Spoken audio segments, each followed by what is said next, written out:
Buenas, yo me llamo Lucía Jorquera Y yo soy María. y estamos aquí representando al periódico digital Milla Cero de la Universidad Loyola. Estamos aquí con Maite Pagaza y, bueno, encantada. ¿Qué tal estás? Pues muy bien, encantada de que estéis en el Parlamento Europeo, encantada de recibir a vuestro periódico y encantada con vuestra universidad. Yo estudié también con los jesuitas, o sea Anda, pues que entiendo un poco la filosofía de esa universidad que a mí me formó humanísticamente y estoy muy agradecida de la formación que recibí. claro que sí, que te ha traído a donde estamos hoy, en el Parlamento Europeo. Queríamos preguntarte, en los últimos 5 años han sucedido grandes acontecimientos a nivel europeo y en todo el mundo. ¿Cómo nos han afectado aquí en Bruselas? Bueno, nos han afectado porque el mundo está mucho más convulso que antes, porque hemos sufrido una pandemia que estuvo a punto de terminar con las complejas estructuras que forman nuestras sociedades y porque además a las puertas de Europa hay una guerra. Una guerra porque Rusia ha invadido Ucrania de una manera ilícita desde el punto de vista internacional. Lo importante es que si alguna de estas cosas que os están ocurriendo, tanto este mundo convulso en que Estados Unidos no tiene el peso que tenía anteriormente, y que cada uno de nosotros la pandemia lo hubiéramos tenido que afrontar como pequeños países, porque al final nuestros países son pequeños, si miramos lo que es el mundo, si no hubiéramos tenido el paraguas de la Unión Europea, el paraguas de dar liquidez al sistema, cuando el sistema estaba muy tensionado en nuestros países, en cada uno de ellos, si no hubiéramos podido reaccionar rápidamente con fondos, que este Parlamento no cerró en ningún momento durante la pandemia, pues tal vez nuestros países habrían tenido una crisis mucho más grave. Pero ahora tenemos también la enorme preocupación de que el neoimperialismo de Rusia es una gran preocupación para todos nosotros, porque no es solo la invasión de Ucrania, es lo que hemos ido descubriendo desde el punto de vista de la injerencia extranjera y de la desinformación dañosa. Y hay que tener en cuenta que en este mismo Parlamento hemos descubierto muy recientemente que había una espía rusa, una diputada, la diputada Chanoka, que trabajaba supuestamente para el FSB durante muchos años y que curiosamente, o no curiosamente, estaba en el grupo de los Verdes con una gran relación con la izquierda extrema de la Cámara y que solo, digamos que el grupo político se enfadó con ella mucho precisamente en el momento de la invasión rusa porque se le vio demasiado el plumero. ¿Y quiénes eran sus amigos en España? 1, 2, 3, respondo otra vez. Los independentistas catalanes, Puigdemont y Esquerra Republicana.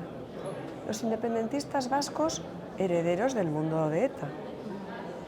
O sea que de quien era amiga era de Otegi y compañía. Quiso, de hecho, visitar en la cárcel a Otegi cuando cumplía la condena. Y de los independentistas gallegos del Bloque Nacionalista Gallego, que casi todos ellos van a ir juntos en coalición en las próximas europeas. Nuestra espía rusa. Es una gran amenaza para España, Sí, desde vamos, luego. a mí me has dejado sorprendida, no me lo esperaba para nada. Y además que yo el tema de la guerra de Ucrania es una de las cosas que, no sé por qué, pero me ha afectado mucho y es como que tengo mucho miedo de que llegue a España. ¿Nos podrías contar más o menos qué sucedería si eso pasara o algo? No tan solo a España, sino en general que llegase a afectar más a Europa. ¿Cuáles serían esas consecuencias y qué acciones estamos tomando ahora mismo para prevenirlas? Bueno, vamos a ver, para todos resultó ser un verdadero shock el ver primero que las tropas se acumulaban en las fronteras de Ucrania antes de la invasión. Eso posiblemente fue una acción psicológica para intentar ganar la guerra sin tener que hacer batalla, ¿verdad? La guerra psicológica es muy importante en todos los procesos de guerra, especialmente en el siglo XXI, porque ya uno puede destrozar otro país sin tanques, con la desinformación de la que hablaremos. En segundo lugar, algo le falló a Rusia. Ellos pensaban que iban a hacer la conquista de Kiev, de la capital de Ucrania, en 4 días, y falló. Y la tercera cosa que le falló al régimen de Putin fue precisamente la desinformación sobre Ucrania. Ahí el mundo, la opinión pública occidental en general, no compró el mensaje de Putin de que tenían derecho a invadir otro país. Y esos tres factores dieron la posibilidad a Ucrania de defenderse, de defender sus fronteras de la misma manera que los españoles en su día defendimos las fronteras de los franceses en la invasión napoleónica, ¿no? Así que eso es lo primero. Lo segundo, las relaciones, la interdependencia de los países es cada vez más grande. Y desde el punto de vista energético, Europa tuvo que reaccionar rápidamente porque lo que no quería era apoyar a un régimen que estaba haciendo algo ilícito desde el punto de vista internacional, como es una ocupación ilegal de otro país. Los países deben respetar la soberanía del resto de los países. Y hemos salido también de esa situación. O sea que las cosas están estables en nuestras sociedades, pero bueno, el régimen de Putin sigue intentando dar miedo. Y es algo que se ve en las mismas preguntas y las respuestas que muchas veces se hacen los ciudadanos.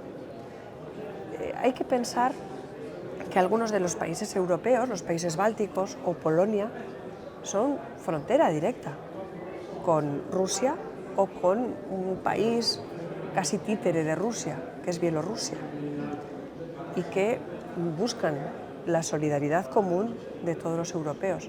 Si no estuvieran en la Unión Europea, posiblemente su situación sería ahora mismo muy complicada. En este Parlamento, la desinformación de distintos países, pero muy especialmente de Rusia y de sus aliados, y diréis, ¿y cuáles son sus aliados para la desinformación? Pues una teocracia como la de Irán, un régimen populista muy dañoso como el venezolano o el cubano, que es una dictadura, son los aliados de Putin en la desinformación. El mismo tipo de producto que se lanza desde webs de origen turbio es utilizado por ese tipo de regímenes. Pero el régimen de Putin también trabaja lo que es la influencia de políticos convencionales. En los años pasados, cuando todavía todo esto no se veía tan claro, contrató a base de muchísimos millones de euros a ex primeros ministros o exministros de distintos países europeos, como pueden ser Alemania, Francia, Austria y otros países europeos, con contratos multimillonarios en esas grandes industrias petroleras o gasísticas que existen en Rusia. Así que la búsqueda de influencia, que es normal en los países, sin embargo, algunos países han entrado en terrenos un poco pantanosos. Y con la desinformación, en la Comisión Especial de Desinformación, hemos podido ver que el régimen de Putin utilizaba juego no limpio. Especialmente, ¿cuáles han sido las mayores consecuencias que usted ha observado en cuanto a desinformación en los jóvenes europeos? Pues fíjate, para terminar con las democracias ya no hacen falta tanques, o no siempre hacen falta tanques, porque en el caso de Ucrania han entrado tanques. A veces lo que hay que entrar es en los móviles y quitar ideas democráticas de nuestros corazones y de nuestros cerebros. Si nosotros no entendemos que la base de la democracia es el pluralismo ideológico y la libertad de conciencia, que otros puedan pensar diferente que nosotros, entonces está perdiendo la democracia. Si pasamos de ver al que piensa un poco o se viste distinto o lo que sea, sí, si lo vemos no como un ciudadano más, sí, sino no como un adversario político en el caso de que la disputa sea ideológica, sino como un enemigo, nuestro pensamiento democrático se está borrando. Entonces la hostilidad, el odio, los discursos de odio, el ataque a la dignidad, porque cuando la gente pierde el respeto al otro, entran todos los demonios de ver al otro como menos, de pensar que tiene menos derecho a la vida, menos derecho a la política, menos derecho a ser como es. Así que el mayor destrozo que puede hacer la desinformación y que busca es la polarización. Polarización significa romper las sociedades. Dividir el sistema para poder adentrarse en él de la manera más... Para que la gente deje de creer en la democracia, para que la gente deje de respetar a los demás, porque una sociedad, más allá de las diferencias que podamos tener, tenemos muchísimas cosas que nos interesan en común. De forma egoísta, porque tenemos intereses comunes.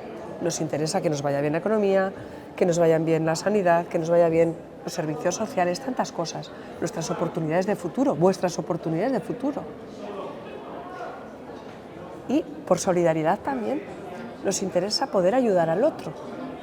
Si todos esos elementos de poder entre distintos, por ejemplo, pues hay gente que no piensa igual, pero poder hacer un negocio juntos, poder hacer cosas en común, tener familias que no se rompan, tener comunidades que hagan cosas, fiestas, yo qué sé, lo que sea cultural en común, si perdemos eso, tanto por egoísmo como por altruismo, que son las mezclas reales de los seres humanos, si perdemos eso, perdemos el tren del futuro. Y otros están esperando a quedarse con lo que Europa es ahora, que es la máxima potencia comercial. Si perdemos nuestra manera de convivir respetándonos como democracias, hay otros, no precisamente democracias, que lo están esperando. Y hay otro segundo motivo. Esos países que no son democracias tienen otra cosa en común. Ellos no tienen ciudadanos, tienen vasallos a la fuerza. Y nosotros somos ciudadanos y tenemos derechos. Y los derechos fundamentales, cuando hay algo que está mal, los podemos reclamar. Y cuando un gobierno no nos gusta, lo podemos cambiar. Ellos no. En esos países no quieren que haya democracia. ¿Sabéis por qué? ¿Por qué? Para que esos ciudadanos de esos países no tengan esperanza en el futuro. Para que piensen que no hay otra posible sociedad. La que nosotros tenemos es una esperanza, lo vemos en el Parlamento cada año.